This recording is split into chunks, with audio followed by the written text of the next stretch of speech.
So tonight, we're welcoming Chachra back to campus. I did ask when was the last time she was here, and you said I think 6 years ago. Bit of a tour today, actually coming back to the campus as well to see how it's changed. Deb is a distinguished graduate of First Ensign. Who's it, BME? IBME. So we know each other going back to when I just started back, about 4 years after we graduated out. Master's and PhD out of material science, working with Mark Rimbus in the sort of biomaterials space. She then went on to complete an answer postdoc fellowship at MIT before joining Olin College as one of their first faculty members there in Needham, Massachusetts. So she's been centrally involved in fostering creative and equitable teaching, learning opportunities in this innovative engineering program, really looking at this intersection between technology and culture. Very focused on design, engineering education, issues related to equity and inclusion, and in particular, this is her book, the author of How Infrastructure Works, Inside Systems Which Shape Our World. Infrastructure is such an important thing. Those who have read in the newspaper this past weekend, sort of the infrastructure dilemma that's facing Canada, $600 billion worth of infrastructure which needs to be made sustainable, actually fixed before you can even make it sustainable. Let's not have water mains exploding in Calgary and Montreal. Let's have a TTC that's functional. Yes, dear to your heart, out there. And actually, I'm going to say this was a very serendipitous day because we had a marvelous discussion at faculty council. We should have actually had you in faculty council because we're looking at introducing a brand new transportation major inside engineering science, in fact, which is going to talk all about this intersection and how it's a cross-disciplinary field and the economic impact, social impact, and making it sustainable as well. So it's a perfect timing for you to come in this evening and talk about this area. It really is our turn, given the challenges of climate change, looking at large-scale renewable energy generation, and we'll give you a tour later of that. Mark can show you some of the stuff that we're doing in that area of sustainability as well. So again, as we all are, I'm very excited to hear from Deb this evening and how we might do this. So please join me in welcoming Professor Chachra back to UT Engineering and to the podium. It is genuinely delightful to be back. Thank you all so much for the introduction. Thanks to Fred Kahn for funding this program that allows me to be here. Thank you for the wonderful intro, Greg. And I have to say, there's imposter syndrome, and then there's like having both distinguished and ethics in the name of your introduction, imposter syndrome. So I'll do the best I can. So I am going to start. So I, as you heard, I started at U of T, and my degree is in all engineering. And so most of my adult, actually really all of my adult life, I've been engaged with engineering and technology. And I think it's really easy for us to lose sight of what technology is. That we always think of the sort of the latest and greatest as technology. But my favorite definition is this definition by Ursula Franklin, the science fiction author, that is technology is how a society copes with physical reality. That how people get and keep enough food, what their power sources are, what they build with and what they build, their medicine, and so on. And technology is the active human interface with the material world. And I think that's really key. And I was like, I'm sort of like every word in that matters, right? Active and human and interface and material, which is dear to my heart as someone with a PhD in material science. But this is kind of my working definition of technology. So, as Greg said, and as Chris said, I was here at UT for my undergrad and my graduate work, and then there's that brief interregnum at MIT, and then I've been at Olin College since, so for more than 20 years. This is a relatively recent picture of Olin. It's kind of funny because you can tell that I know my campus well because I know that this photo would have been taken in late May or early June because that yellow patch in the center was underneath the convocation tent. And also, this was actually now a couple of years old because there's solar panels over the parking lot that you see on the left.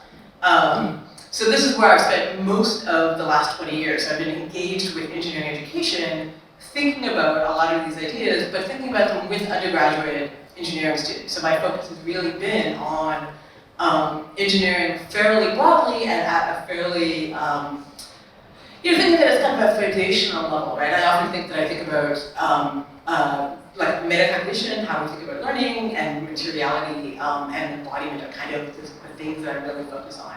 So as opposed to being someone who's working at sort of the cutting edge of research, right? I did that, and I decided that this was the thing I was going to do instead.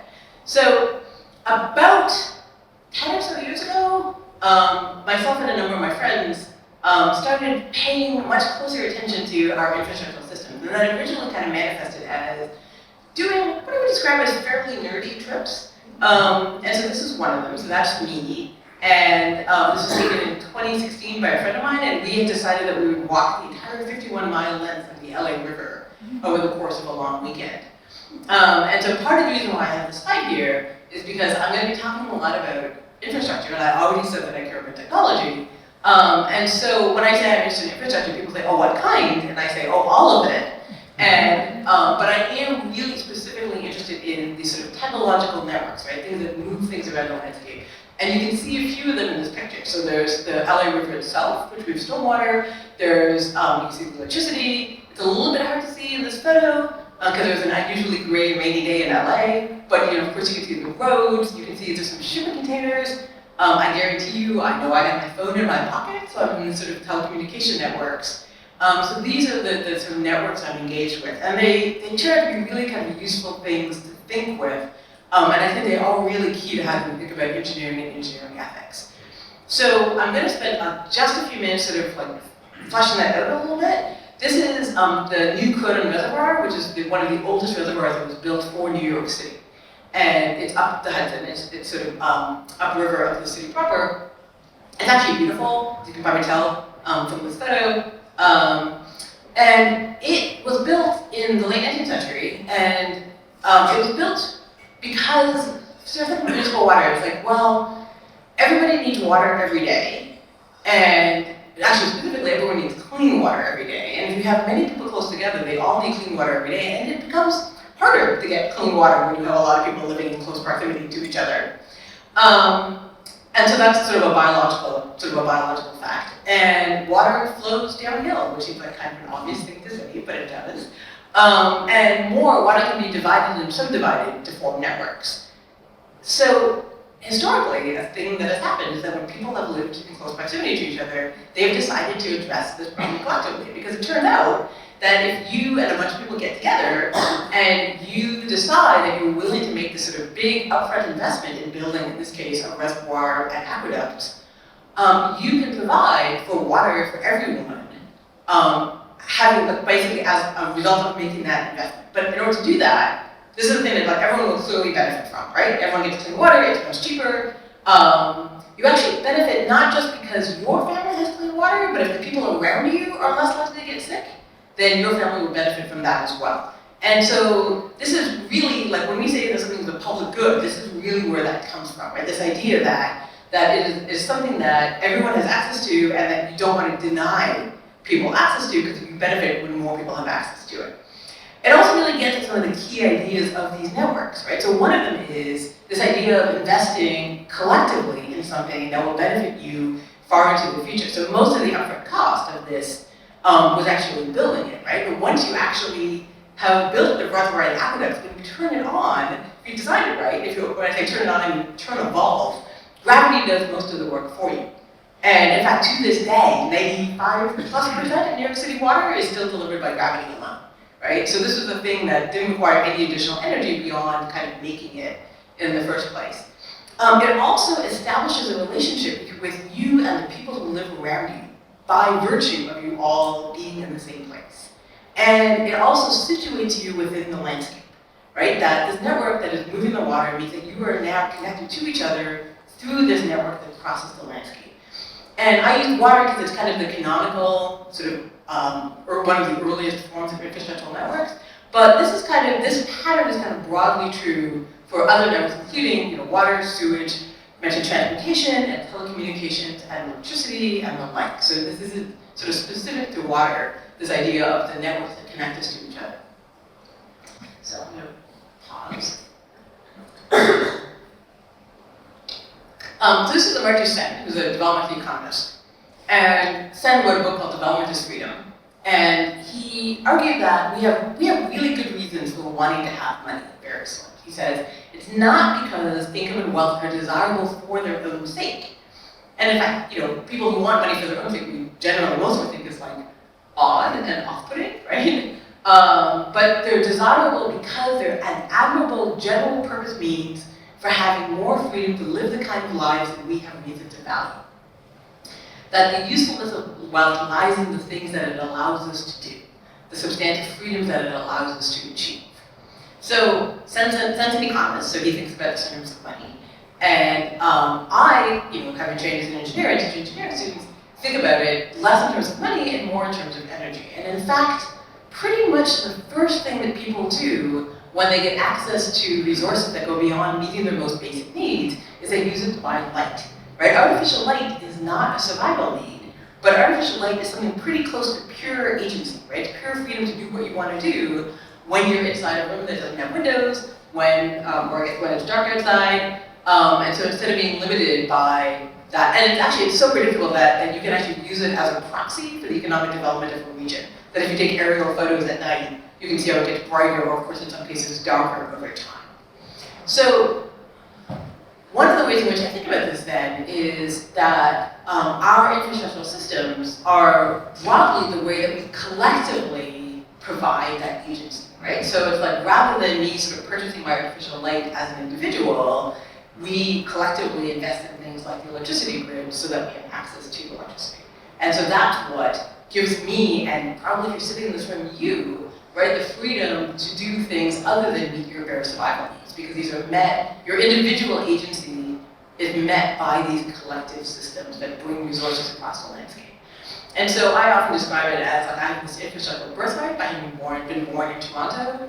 And one of the ways in which I think about it is like I would say I was born in between Pickering Nuclear Power Plant, and in fact, the Pickering Nuclear Power Plant came online right about the same time as I did. My dad actually worked for the power company, and so he did his MBA in Alberta, and then he moved to Toronto and joined the precursor to Ontario Power. And he moved right when Pickering opened, and I was born very shortly later. And of course, Pickering is due to be decommissioned, and I think I have a while to go yet. So I was kind of born between Pickering, and then this is actually the hydro plant in Niagara Falls. And so the one in the background, the one farther away, is the Sir Beck station, which is the one on the Ontario side of the border. The one that I'm actually standing in when I took this photo is the New York Power Authority plant. And we'll actually come back to that later. Has anyone visited, anyone besides me visited these? Okay. So they're actually downstream of Niagara Falls by a couple of miles. And the New York one actually has a really fun visitor center. I highly recommend it the next time you're there. So, broadly then, right, like our lives as we know it are made possible by these collective networks. And one of the stories of the 20th century is that these networks really grew in kind of size and scale and extent.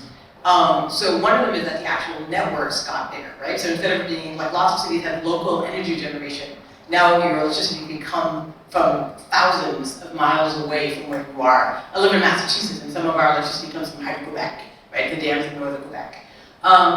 There also were new kinds of systems that grew out. So civil aviation is a good example of that, and the sort of global reach of civil aviation.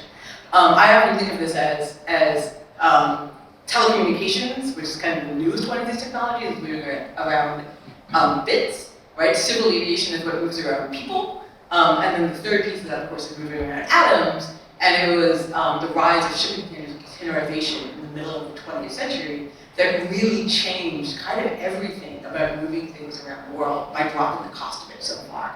So when we say that we live, like we talk about globalization, if we say we live in a globally connected world, this is the world that we live in, right? Where these networks basically are spanning the entire globe, right? And as I said, that many of us in this room kind of lived through the telecommunications piece of that, but certainly before that was the aviation piece and the shipping container piece that really reshaped our cities, our economies, and so forth.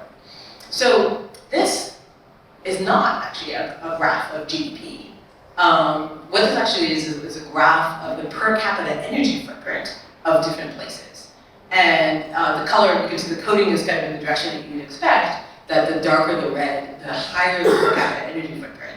And you can see that Canada is quite dark, and in fact, it's a little bit, I would say, it's a little bit darker than the US because it is both, very similar standard of living, but it is both somewhat colder and somewhat larger, I guess more sparsely populated, than the US.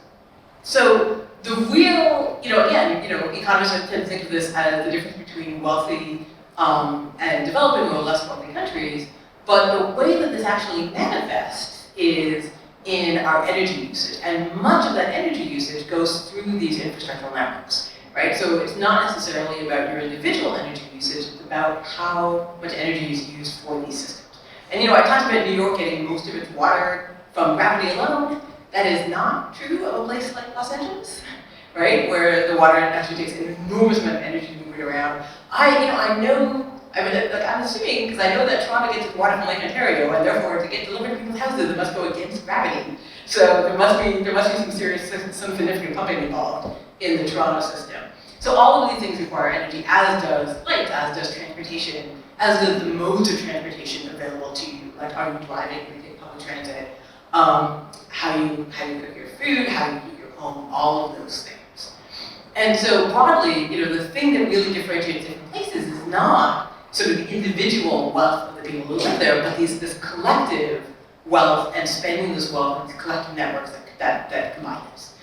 It also is why it's really hard to move the needle on climate change as an individual, because most of your energy usage comes through these systems, right? So globally then, right, we can see, and again, this is probably a familiar graph to many of you, showing the increase in energy usage over the course of the last couple of 100 years. And so the red bar at the bottom is traditional biomass, i.e. burning things like wood.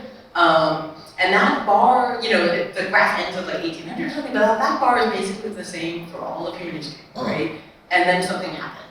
And that something was the sort of start of the Industrial Revolution and the exponential growth with fossil fuels, and you can kind of see the dark gray is coal, and you can see oil coming in, and the blue is gas. And you can sort of see this increase in energy consumption, and this is the global energy consumption.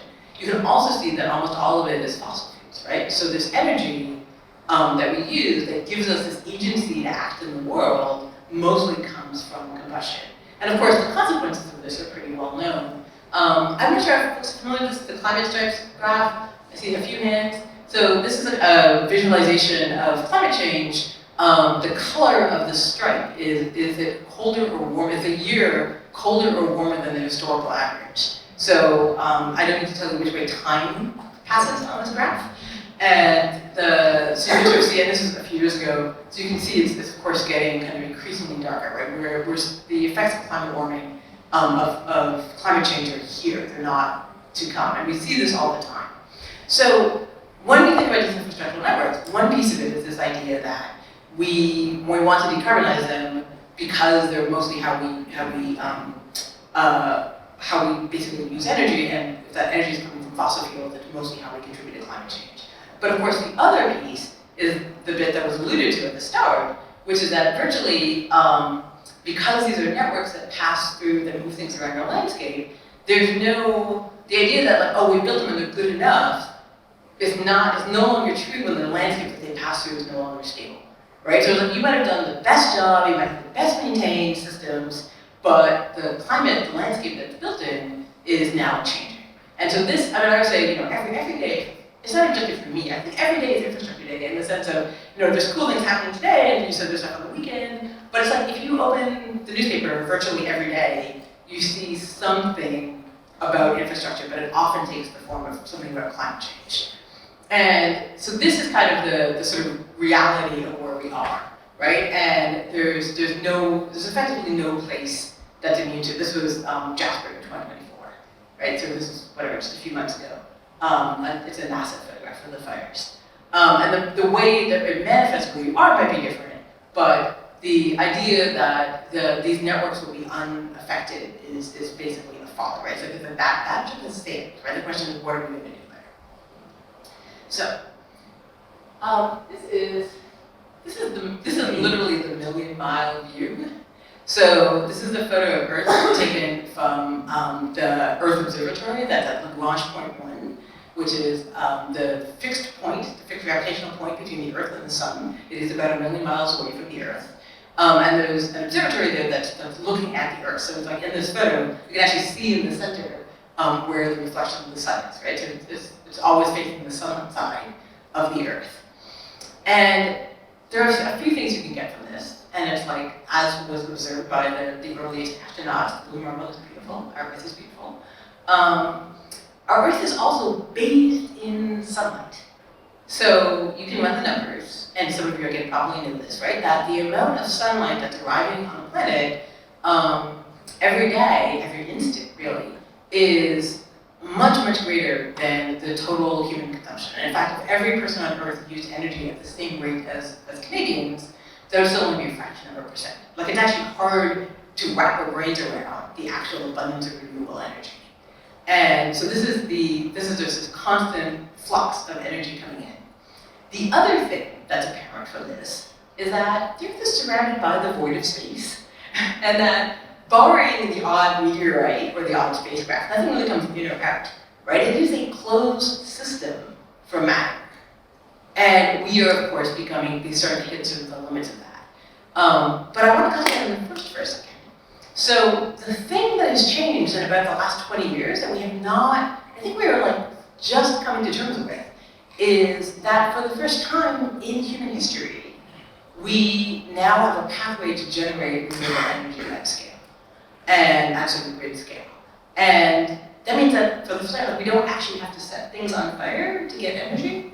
And this, this is largely due to a significant amount of policy work and funding and things that have happened to do that. These are the Danish. This model is the Danish windmill model. This is actually Palm Springs, and at Palm Springs is actually kind of a graveyard of other windmills that have basically failed, mostly by shaking themselves apart, going back 100 years or more. And basically the reason why this is the turbine that's familiar to all of us is because this is the model that really works. It's really stable, it works well in all different wind conditions, and it was a result of a public-private partnership between the Danish government and companies, and that the reason why it's widely, you see it everywhere, is because it wasn't the result of a private thing, it was like intended to be public. These are solar panels in Hyderabad, India, or actually outside Hyderabad, India. About an hour and a half south of Hyderabad. And this is kind of the other, another example of like, because of a significant policy commitment, solar panels are economically feasible and becoming cheaper. And again, speaking of things you see in the news every day, right? And I feel like I feel like pretty regularly, like the price of solar panels is like, it's so cheap, it's cheaper than almost anything else. India actually has canceled all its coal plants, right? It's moving in, it's not building any more new coal plants. It's fully moved into renewables. So the idea that we can harness this energy and use that energy to provide people with agency in the world, right? We're all physical beings in a material world, and so the thing we need to do anything is energy, and the landscape of that, literally, I guess the landscape of that, the economics of that, the geopolitics of that have changed, right, really seriously in the last, I showed you that graph and I said nothing changed until 1850, and it's like, well, and then nothing changed until about 20-something, like 2005 or something, right? But certainly kind of now-ish, right? There's a whole new version of that graph that's about to happen, or has the potential to happen. So that's the thing that we're sort of wrapping our head around, right, to move forward. And so when we think about a new ethics in engineering, that's going to be a piece of it. But in order to sort of think about that properly, I want to go back a bit. So I said I would come back to this graph, or this photo, and I said that the photo in the front is the New York Power Authority hydro electricity plant. So this is at Niagara Falls, which means it's quite a bit north of New York City. This is another sort of Google Map image of it. And so actually, Ontario and New York have an agreement that, so this is downstream of the falls, but they actually take the water upstream of the falls. And the agreement is that neither one of them will take more water, like it will take so much water that they turn the falls off. So the agreement is that there will always be water flowing over Niagara Falls, because of course tourists come to see Niagara Falls, the actual falls. So, so there's a cross-border agreement about how much water they take. So regardless of the conditions, regardless of like spring or winter, regardless of how much power they need, they never turn the Niagara Falls off. And so one of the things that makes that possible is that they both have reservoirs behind the generating stations. So the small one on the right or sorry, the small one on the left is Canada, the larger one that you see on the right is the New York one. And so if you look over to the right of that sort of polygon, that's the reservoir, you see it says Tuscarora Reservation. So Robert Moses, who was the urban planner in New York City, some of you may know his name, some of you may also hiss when you hear his name, as I often do. Robert Moses went to the Supreme Court, he was in charge of building this, and he decided he wanted this land, and he went to the US Supreme Court to ask them to break the US treaty obligation to this Tuscarora land. I'm so glad that Greg, you started by talking about this, because that's literally like, signatory to treaty, and there was a dissenting vote even at the time, right, that great nations should not break their word, but it went through, and I'm pretty sure that Moses kind of knew who was going to go through, frankly. And one of the things about land acknowledgements is that we can talk about the place that we're also sitting, but it is actually worth remembering that we are the beneficiaries of this land that extends far beyond where we're standing because of the fact that these networks extend far beyond where we are. And so I mentioned how to go back and getting my power in Massachusetts, which of course is ancestral Massachusetts land, but it's coming from quite far away. So these are not, we can talk about where we stand, but our footprint is much greater than that. So Moses, in this case, made the argument, I'm sure the argument he made was like, my job is to make sure that New York City has reliable power. And so I'm going to build this reservoir here to make sure that happens. And it's like, yes, it's a treaty, but like there's only a few people there. They will also benefit from having inexpensive hydro, right? So they will benefit, and it's worth it for the millions of people in New York City to get reliable power. And the reason why I'm highlighting this is because this is a really important thing about these infrastructural networks, is that any network that can bring resources to some place where people benefit from it is also really good at moving those resources from someplace else, right? From extracting those resources from someplace else. And what's more, it's really good at displacing the harms to someone else.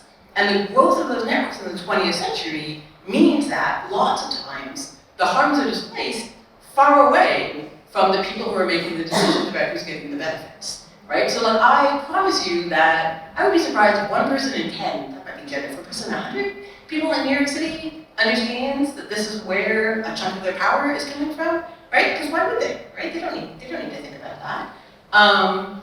And so this idea of using these systems to displace harms has been sort of a pattern that's been repeated. And in fact, one of the things I realized, I said I was like going more or less as like a nerdy tourist to all these sites.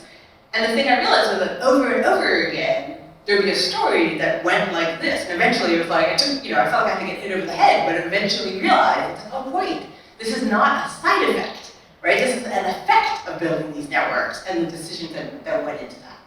So that's, that is sort of integral. And it's of course not just water in those networks, right? So effectively we do the same thing when CO2 goes into the atmosphere, right? Where in this case it's being diffused, that you benefit, the person who's actually burning it for energy benefits from it, but the CO2 the harms of the CO2 are diffused really globally, right? And some of those you might have to deal with, but lots of them, maybe, someone else who never benefited from that energy. All of the pale places on that map I showed you, right, are still needing to deal with the consequences of having more CO2 in the atmosphere, to diffuse the harms and displace them. The other thing that happened is that when we had access to this large amount of energy, this sort of big jump in energy, is we put it to work. And in particular, we put it to work around matter. And so this is an aluminum smelter. And so for those of you who have a background in sort of chemistry or material science, you may know that aluminum, first of all, aluminum is not, it was an actual precious metal until the 18th century, I think, because it was never isolated. And it was never in metallic form. And it was not because it's rare, it's incredibly abundant, as we know now, but it was so hard to isolate because it binds so tightly to the oxygen. And so what that means is that no matter how you slice it, it will always take an incredible amount of energy to separate it. So not only did we not know how to separate it, but no one had access to the energy to do that. And that was the case until the sort of build out of large-scale energy generation and large-scale electricity generation in the middle of the 20th century. And in the US, it really started with the New Deal and the hydroelectricity.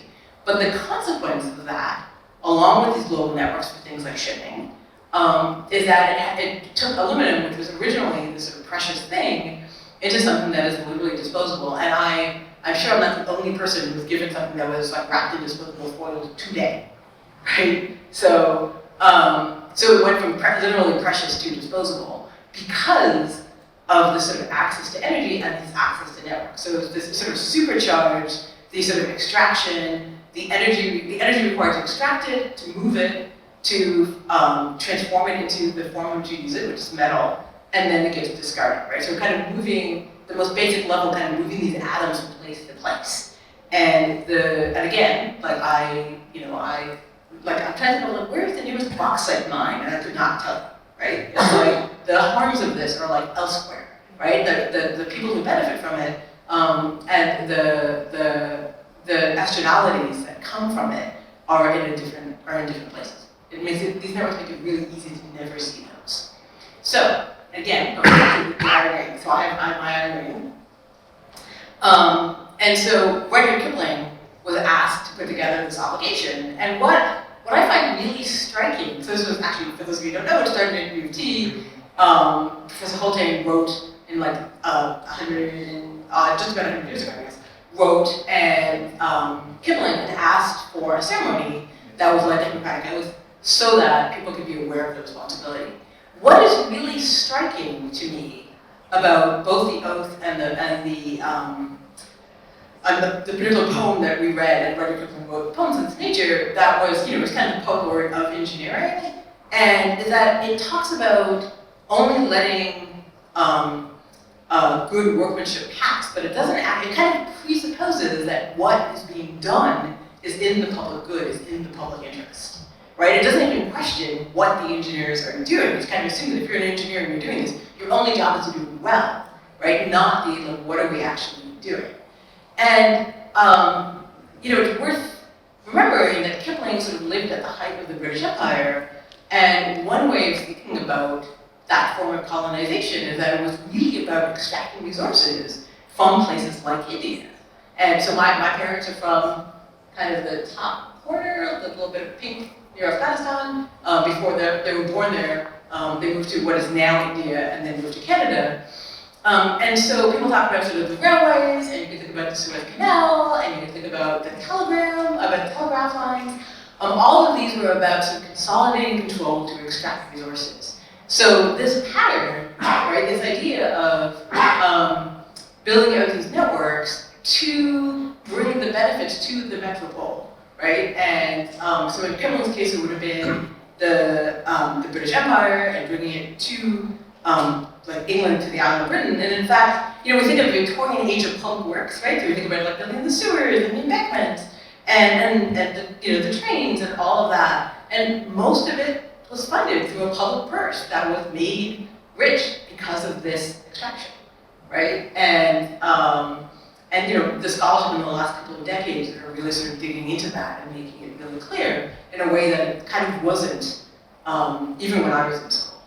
So one of the consequences of this, of course, so I said, the big news about the 20th century was the growth of these networks. The other big news of the century was the democratization and the decentralization of political power, right? Not just actual physical power in the engineering side. So India got its independence in 1947. You can think of like the US civil rights movement in the 1960s. I actually really love this. This is the Icelandic women's strike. So for those in 1975, one day every woman, I think 90% of women in Iceland walked off the job. And so they're like, we're not going to take care of the kids. We're not going to do any work at home. We're just going to go out into the streets and shut down, as you might imagine, the country. This sort of idea that we sort of have seen over the second half of the 20th century, the enfranchisement of populations that didn't necessarily have a voice before that. So, and the sort of growth in political power. So, what that means is this idea that, like, we can just extract stuff and we can dump the atoms, take stuff out of the ground, do something with it, and dump the atoms somewhere else. right? And so whether that's fossil fuels, whether that's aluminum, right, whether that's microplastics in the ocean, CO2 in the atmosphere, right, they're all kind of predicated on the fact that there's someplace else for it to go and someone else, I mean, you know, like, oh, whatever, like that land is empty, nobody's using it, or like, you know, those people aren't well off and we can like pay them and they will take it. All of those sort of calculations, we understand that this is not in line with our values, right? We recognize, here we are in the 21st century saying like, yeah, we know this happened and we understand that these are not in line with our values. So this is actually from the Rural Exploitation Administration. I love this, working together, did it? All the power you want, at lowest cost, the dream come true at last. And this is, I feel like it's kind of, we're at this point again, right? So this was the rural, after the part of the New Deal, in fact, in rural, to this day actually, in rural United States, there's a good chance your electricity comes from a non-profit co-op because that was what was built out. And rather than sort of corporations, because corporations, despite government incentives, were not interested in figuring out how to get electricity to farmhouses. The farmers, on the other hand, were desperately interested in getting electricity, which I find kind of astonishing, right? You've never really had electricity, and they were like, oh my god, we would like this now, please. So they put together these calls, they changed the funding so that they could actually do it. And this is kind of where we are today, right? We're at the position where we're like, we live in a world where we are looking at the possibility of abundant, renewable energy, really changing the economics of it, changing the geopolitics of it. The question then is, what are we going to do? And I think it's become really clear that we can't do the same thing we did the first time we got a lot of energy. And so, so the first thing I think about in terms of an engineering ethics around this and thinks of who we are is the idea that we need to actually sort of see this, right? See the idea that if we think of energy as abundant but matter as scarce and finite, right? That changes the kinds of things that we can do and the kinds of things we want to do, right? And so the biggest piece of that is one, recognizing that that is in fact the planetary reality that we live in, and we can actually work within that. And so then it's like, well, what is the world that we can build from that, and how do we want to build that world? So I feel like that's where that sort of creativity comes in, right? It's like, no one has lived in this world before, right? We've never lived in this world. What would it look like if everyone on the planet had access to energy that doesn't pass through matter, right? That's just energy, like qua energy. So I was actually recently in Sweden, and this is the offshore wind farm. So Vaclav Smil, the energy scholar, said that the first windmill, that he said basically that every windmill is basically made from fossil fuels, right? That like basically the energy that's required to like extract materials and to like make it, and these are huge, right? And to like deliver it to where it is, and this farm came online in 2011. So it was like, it took a huge amount of energy. Everything I've shown you, right, took a huge amount of energy, and most of that energy comes from fossil fuels, including this wind farm. And so it was like, yeah, every wind turbine is made from fossil fuels. And it's like, no, like the first wind turbine was made from fossil fuels. But like, someday, we want to live in a world where a wind turbine is made only from other previous wind turbines and energy and nothing else, right? Like, we can sort of decide that we're going to sort of close these loops and use renewable energy to actually address the matter problem, right? I think of these as separate problems. So I mentioned aluminum and the way we use aluminum as disposable. Aluminum is actually pretty well recycled, and the main reason why it's well recycled is because it takes so much energy to make it in the first place that it's economically viable to like collect it, feasible to like collect it and reuse it. And that's true of cullet, which is used to make like glass. It's also true for steel, right? These are things that are actually recycled pretty well. And the thing that is not recycled, you're looking at. Right? And one of the reasons why it's not recycled, there are many ways to make plastic, and it's really, really hard to recover and reuse it. And in fact, in lots of places, right, the thing, if you can burn it and get heat out of it, you know it takes energy to break it down, right? And that means if you want to reverse that process, if you want to break it down in order to put it back together again, you would need to put energy in. If most of your energy is coming from fossil fuels, it does not make sense to use fossil fuels to get energy to turn this into more fossil fuels. You can kind of understand the logic of petro companies who are like, yeah, we're just going to sell more plastic, right? It's like, it doesn't make sense to recycle it. And we're, of course, living the consequences of that. So I mentioned that aluminum making aluminum in the first place became possible because there was the technological breakthrough of figuring out how to isolate it from the ore. And then the huge amount of energy that was needed, that needed to be available inexpensively enough, and a lot of it came from initially from hydro, right, to make aluminum. So we are now in a position where we can be like, well, can we do that for plastic? So this person is Natasha Cave, now Dr. Natasha Cave. She was in my very first material science, the very first class in material science I taught as a new professor at Bowdoin College. She was in my class. She subsequently went and got her PhD in Stanford, looking at catalysts to turn carbon dioxide molecules and water molecules back into launching polymers. So into things like plastics or into things like biofuels. And she's now the chief scientific officer of a company called 12. They're building a pilot plant to do this in, I think, Washington State. I'm showing this not because I'm proud of Natasha, although I am. And because in a weird way, because there's nothing special about this, right? Like this is the thing that is about to happen that wasn't possible before. And we're seeing this for things like green concrete. We're seeing the possibility of things like desalination plants to have consistent supplies of water in cities, right? So instead of having to move it around, you can desalinate it in situ. These are the kinds of possibilities that are opened by access to renewable energy that makes it possible to address this question of how do we close laterals. But we have to decide to do that, right? We have to have the technologies, and then we have to sort of have the, sort of go ahead and do it. So that's sort of the second piece I want to think about in terms of engineering ethics, right? Is once we've sort of realized that this is the world we can build, right? The next thing is actually thinking about the ethics of actually doing that and not doing the same thing we did the first time, right? But doing this instead. So, does anyone recognize this? This is the RC Harris, water treatment plant. So the third thing that I want to talk about is this idea that I think of infrastructure as the way that we take care of each other at scale.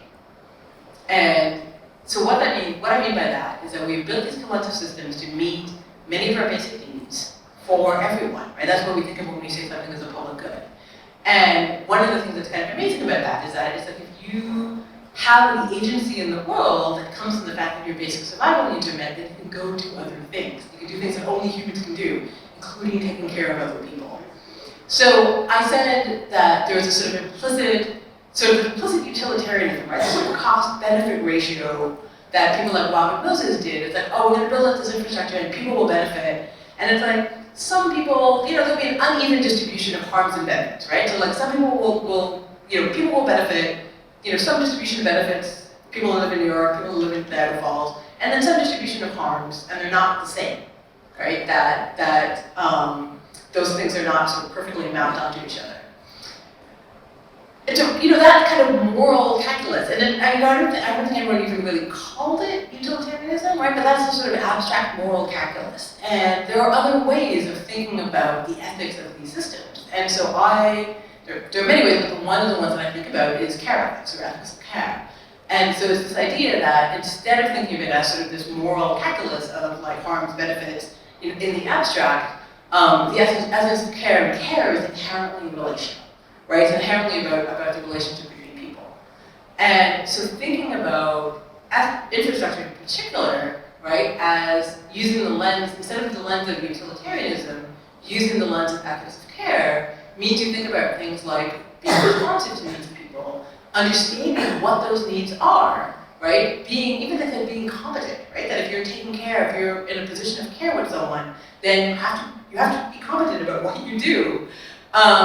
It means having a channel of communication, right? So you can't just do the like, oh, well, I'm just going to build the thing, it'll be fine for you. You have to understand who you're building it for and how they'll benefit. It means that things need to be situated. So Amartya Sen said, the freedom to live the kinds of lives that we have reason to value, right? That is recognizing that that isn't going to be the same for different people or in different places. And, I'm sort of saying this, I'm framing it as sort of ethics of care, and I'm sure that nothing I'm saying is kind of like, oh, that's like, we've never thought of that, right? Like, I think this is the challenge that we've already started facing as not just engineers and technologists, but as a society, right? To think about how do we want to actually do this, right? How do we want to have a polity and an infrastructure and technologies that are informed by care, that are informed by these relationships, that are genuinely sort of situational and responsive, rather than a bunch of people making a decision in a room to build something thousands of miles away. So I'm going to come back to this sort of million-mile view.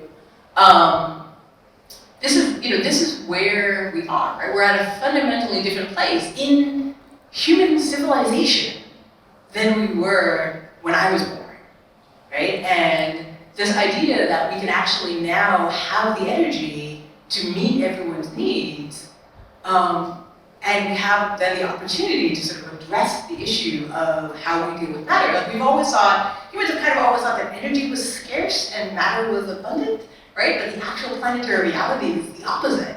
And for the first time ever, really for the first time ever, right, we can actually build out a technological system that actually reflects that. But we can only do it if we think about doing it in a really different way than we did the sort of first round of energy. So I'm actually going to end, and I actually brought, I was a third year engineering student in late 1989, in 1989, and in the closing months of that year, two things that happened that would be incredibly significant for my life, and I didn't actually realize either of them really until a decade or more later. This is the second one. So Ursula Franklin, who is a professor emerita in my department, I think I met her, but I didn't really know her. She was a professor emerita when I was here, gave the master lectures that year, in November 1989. This is the copy that I bought at the U of T bookstore, probably in early 1990, when it came out.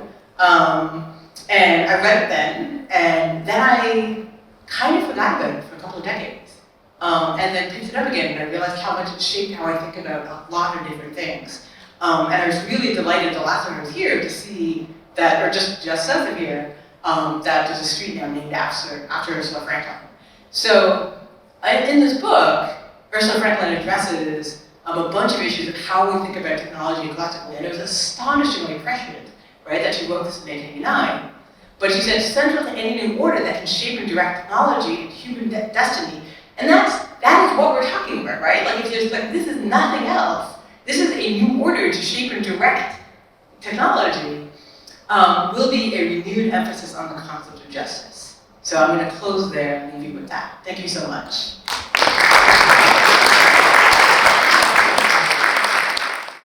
So I think a shift that's happening sometimes in technology is moving towards decentralized systems.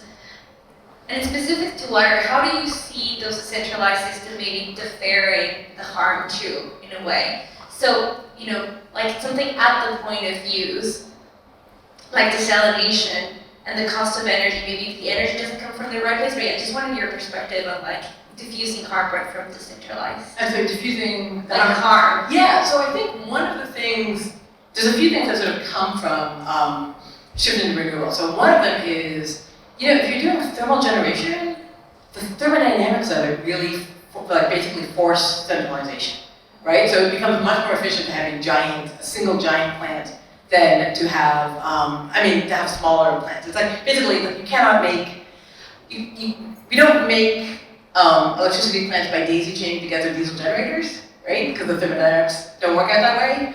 But we certainly, basically every solar panel, the way you make a solar plant is you basically put together a bunch of solar panels, right? That means you don't have to make it that way, right? That the physical affordance, the physical characteristics of fossil fuels support centralization, partly because of the thermodynamics of the plant, but also, of course, because fossil fuels are you find a hole in the ground and you put a fence around it and you pull out an infinite amount of energy and you defend that spot. Right? And renewables, of course, do not work that way, right? The whole point is that they're distributed. So it opens up new ways of thinking about getting away from the sort of centralized model, and that changes a lot of things. And one of the really important ones that it changes is the one that you highlighted, which is that the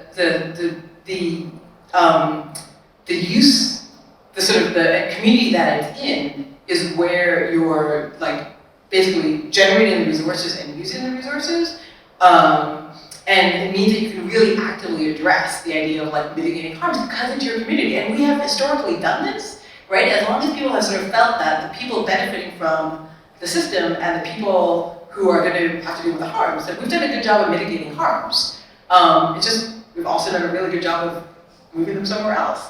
So part of this idea is that using the resources that we have that are sort of intrinsically lend themselves to decentralization to actually take advantage of that, right? To be decentralized, to have communities benefit from and mitigate the harms in their communities is a thing that has been, is sort of, as I said, the word that I use as a designer is affordances, so it's not like it's absolutely required, but it's a thing that works better with renewables than it ever did with fossil fuels. So it does open up some new possibilities in that way. And then, yeah, like the idea of like actually like mitigating the harms instead of displacing them is the key idea.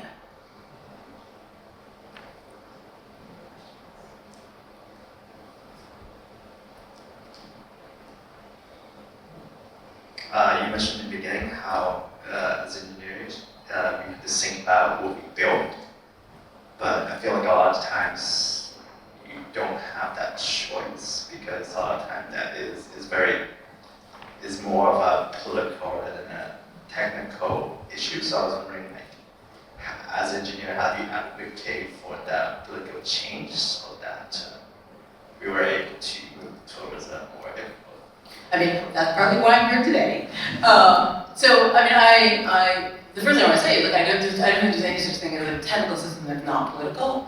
And so in the line that if you don't know what the politics of an artifact or something is, it just means that it doesn't follow the status quo, not that it doesn't have politics. We are all, if you're an engineer, you're also a citizen, you're also a person who has a place in the world. And the channels, I mean, our sort of channels of political action are like also part of our practice, are part of what we do.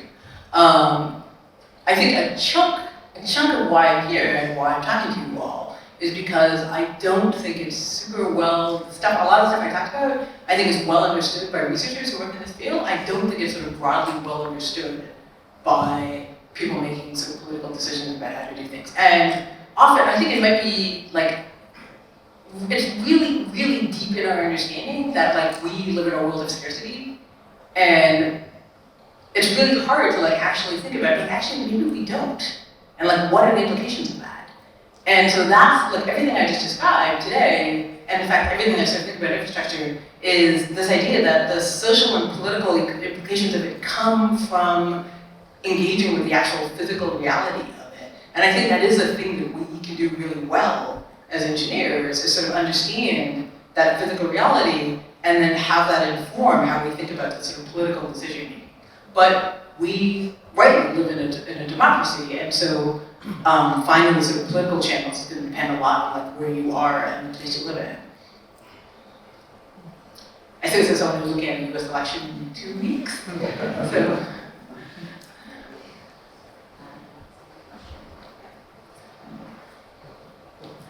Hi, thank you for that wonderful talk. It's incredibly inspiring. Trying to form the question. Part of it is that it's uncomfortable for some people, including myself, when I perhaps plug in my laptop to charge to think about where that electricity came from, or when gas up the car, where that came from. So there's an element of feeling comfortable or uncomfortable about thinking of certain topics. What you said about the democratization of energy and such, it all comes from somewhere. So how do we, perhaps as educators, have that uncomfortable conversation with our students when they are dealing with so many other things as well? That's an excellent question. I think that an important piece is to get away from the idea that, I think you should feel bad about it, but I don't think you should feel bad about it that you need to crawl into a corner and cry. I think you need to feel bad about it because you can and should be changed. And so that, to me, that's kind of a huge piece of it, is to think about it. So I'm just going to gather my thoughts for a second. The way in which I can think about this is I want my students to understand that this is a world that we built, and that we can build differently using David Graeber's formulation, and in particular, that all of these sort of technologies were decisions. And the reason why they feel uncomfortable with it is because they recognize that the values that are manifested in the systems we have do not line up with their values. This is a good thing, right? Like it means that like, the system that you're living in that was built like 100 years ago by people who are like, were not thinking like you, embodied a different set of values than the ones that you have. So that discomfort is the thing that's telling you that there's a misalignment of your values and the values embodied in these systems. And that means that you can go, right, and think about how to build systems that do a better job of embodying your values. Okay, so I'll tell you 2 more questions.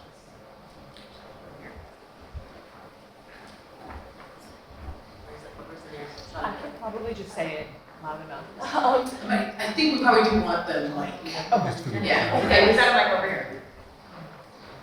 Hi, and thank you so much for the Yeah, presentation. so short. Go ahead. Okay, I have a question about just changing to the renewable energy. I'm sorry, change it to the Renewable. Yeah. If we forget most of the technologies we have is completely dependent on the battery source, which is have some upstream like cobalts come from Congo, we forget that part. Do you have any estimation about how much emission we have if we want to completely change the energy production to renewable? We have 2015, 1.5 degree per year, net zero emission. And if we go completely to the renewable energy, we have tons of emission. What we can do after that, run this planet with renewable energy to the Mars? This is my question. Many of the research show that fully change the energy source to the renewable has a big chunk of emission, and it's not in a way of or net zero. Yeah, so that was the point that I said when Václav Smil talked about the first wind turbine was made with fossil fuels and the emissions that were involved in that. I want to say Saul Griffith is the researcher that I think about who ran the numbers. If we basically, I mean, so here, look, this is the sort of classic engineering, like ad absurdum argument, right? Like if we basically said, well, we are going to take every internal combustion engine off the road. We take all these cars off the road and we're going to replace them with electric cars, right? So if you think about how many cars are in North America and you junk them and you build new electric cars, you're absolutely right? If that is the model, we are going to blow our carbon budget like more or less instantly. Never mind like other things like batteries, right? We're basically just going to blow it immediately. And that's why this idea of closing the loops of using renewables for matter is so important, right? Because we can't do this if we're going to build everything out using the things we've already built, like using the sort of same mindset as we've already built, right? So that's kind of the whole point, right? That we can't treat matter. We need to use the renewable energy to address the matter problem, because otherwise we'll dig ourselves a lot deeper. You mentioned, cobalt and lithium, and I want to stress that there are many ways, those are the current ways that we have to store energy, and the key point there is energy, right? Like not everything needs to be stored as electricity, right? That we're sort of at the beginning of this moment where we're looking at kind of a diversity of ways to store energy and store electricity. So if you're saying, well, there's like this pathway, like yes, any one pathway is probably going to be terrible, right? But the idea that we have the potential to navigate some pathways that will actually get us there, right, is the place where I think we are. But the whole, the whole point of this is that we cannot do it if we're like, we're going to do it the same way we did everything that got us here, right? And think about like you can't solve a problem if you use the same mindset that brought you the problem, right? You also can't solve a problem if you're not operating at the same scale as the problem, right? And so that's kind of the space that I think we're in, right? And at the biggest picture, right? And this idea of like the sort of energy matter piece, that's the thing we're trying to do, right? We're trying to get in a lot. We cannot do it if we do it just by saying like we're just going to build a bunch of new stuff. We're going to dig a bunch of new stuff out of the ground. We're going to build a bunch of new stuff. And every piece of this is something that people are working on, right? And then we're in the question of, okay, well, how fast can we do it? And what kind of support there is, right? Which is a different question than, is it possible? The question is, what do we need to do to make it happen? One last question. And there's a person. Yeah. I've got the mic Access. Okay. I guess, and you mentioned it in your answer, I think it was the first question, about how engineers often approach their work with this apolitical mindset that we're just doing the work, it doesn't really matter what the work is or who's asking for it. And so I guess I'm curious on what you think needs to change in engineering, education or practice, or however you see the problem, for engineers to approach technology and approach infrastructure with those concepts of justice that Ursula Franklin talks about. I think that many people in this room are sort of actively engaged with. I think a chunk of it is explicitly pushing back on the idea that engineering is apolitical or that it should be apolitical, and doing that kind of early. I actually teach a first year course on infrastructure to my engineering students, and I jokingly describe it as teaching fish about water. And because it's all the stuff that they are embedded in and they never really think about. And so just starting to think really sort of deeply about the systems that are embedded in is a piece of it. But the other piece of it, much like I said, like every time you open a newspaper, you see this question of like infrastructure. It's like it's kind of the same thing for the ethics right engineering. I don't think students are surprised to understand that. I think the thing that's a little bit harder is that students want to do something and are not sure what's possible. They're like, okay, but I'm just going to get a job at a company. I'm going to have to do what they tell me to do. And so a few pieces of it are, one is actually thinking about the fact that there is, that this is the work, right? This is the thing we're going to be engaged in. Another piece of it, and this sort of goes to your question about politics, is having the political power, whether that's within their organization or outside their organization, to have some say on what happens and what doesn't happen. And so I have a friend, Ethan Marcotte, who wrote a book about tech unions. And the reason why, if you're a technologist, if you're like a coder, you're not joining a union so you don't have to work weekends. You're joining a union so that you actually have political say in what is built by your company. And so there's sort of approaches of that nature. But I think the first place to start is just sort of engaging with the idea that engineering is not apolitical and you want to be. And I don't think that's actually a hard sell. I think that in 2024, I think people do not think that engineering is intrinsically, unlike Kepler, right? I don't think we all think it's like intrinsically like for the public good, and it means we're already engaging with it in a more complex level.